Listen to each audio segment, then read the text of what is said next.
Assalamualaikum warahmatullahi wabarakatuh. Saya Rofi Fatah Ali dari kelas 11 SJKTC akan mempresentasikan materi tentang penjajahan Belanda 1 atau VOC. Pengertian VOC. VOC adalah singkatan dari Verenigde Oost-Indische Compagnie atau Perusahaan Hindia Timur Belanda. Perusahaan ini didirikan pada tanggal 20 Maret 1602. VOC merupakan kongsi dagang Belanda yang bertujuan untuk mengelola perdagangan rempah-rempah di kawasan Asia, khususnya di Nusantara. VOC memiliki hak istimewa dari pemerintah Belanda, seperti hak monopoli dagang, mencetak uang, mendirikan benteng, dan membuat perjanjian, bahkan memerangi musuh. Latar belakang pembentukan VOC. 1. Kebutuhan rempah-rempah di Eropa. Rempah-rempah seperti lada, cengkeh, dan pala menjadi komoditas paling penting di Eropa pada abad ke-16 dan 17. Harganya sangat mahal sehingga banyak negara Eropa berlomba-lomba mencarinya langsung ke Asia. 2. Persaingan antar pedagang Belanda.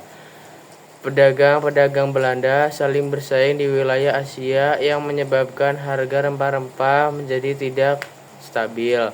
VOC dibentuk untuk menyatukan mereka dan menghindari persaingan yang merugikan.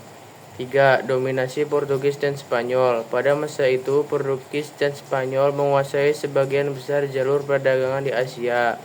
VOC dibentuk untuk menyatukan kekuatan mereka.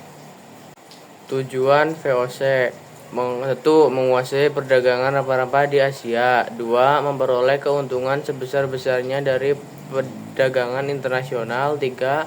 Menguasai wilayah strategis untuk mendukung perdagangan. 4. Menghapus persaingan di antara pedagang Belanda. Struktur organisasi VOC. 1. Heren Dewan yang terdiri dari 17 orang di Belanda yang mengatur seluruh kegiatan VOC. 2. Gubernur Jenderal, pemimpin tertinggi VOC di Asia. Salah satu gubernur jenderal terkenal adalah Jan Pieterszoon Koen. 3. Dewan Hindia, badan penasihat gubernur jenderal dalam mengatur kebijakan VOC di Hindia Timur. Kebijakan VOC di Indonesia. 1. Monopoli perdagangan. VOC memonopoli komoditas utama seperti pala, cengkeh, dan lada. Petani lokal dipaksa menjual hasil panennya kepada VOC dengan harga rendah. 2. Ekstirpasi. Kebijakan menghancurkan tanaman rempah di luar wilayah monopoli untuk menjaga harga tetap tinggi. 3. Pelayaran Hongi. Operasi militer VOC untuk memastikan tidak ada pihak yang melanggar monopoli mereka. 4. Perjanjian dengan kerajaan lokal. VOC membuat perjanjian dengan kerajaan-kerajaan di Indonesia untuk menguasai perdagangan dan politik mereka. Dampak VOC di Indonesia. Yang pertama, dampak positif. Terjadinya modernisasi di beberapa wilayah seperti pembangunan pelabuhan dan kota, contohnya Batavia. Lalu munculnya sistem administrasi yang lebih terorganisir. 2. Dampak negatif, yaitu penindasan terhadap rakyat dan petani akibat sistem monopoli dan kerja paksa. Lalu perusakan lingkungan melalui kebijakan ekstirpasi. Kemudian melemahnya kekuasaan kerajaan-kerajaan lokal akibat campur tangan VOC.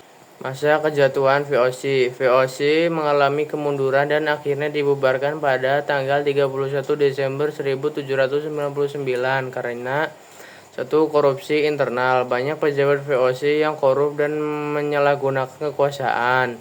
2. Beban utang yang besar. VOC menghadapi kesulitan finansial karena tingginya biaya perang dan administrasi. 3.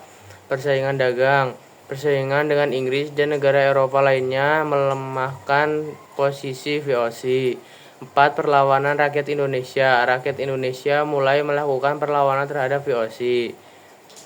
Setelah VOC bubar, seluruh asetnya diambil alih oleh pemerintah kolonial Belanda. Sekian presentasi tentang materi VOC dari saya. Terima kasih. Wassalamualaikum warahmatullahi wabarakatuh.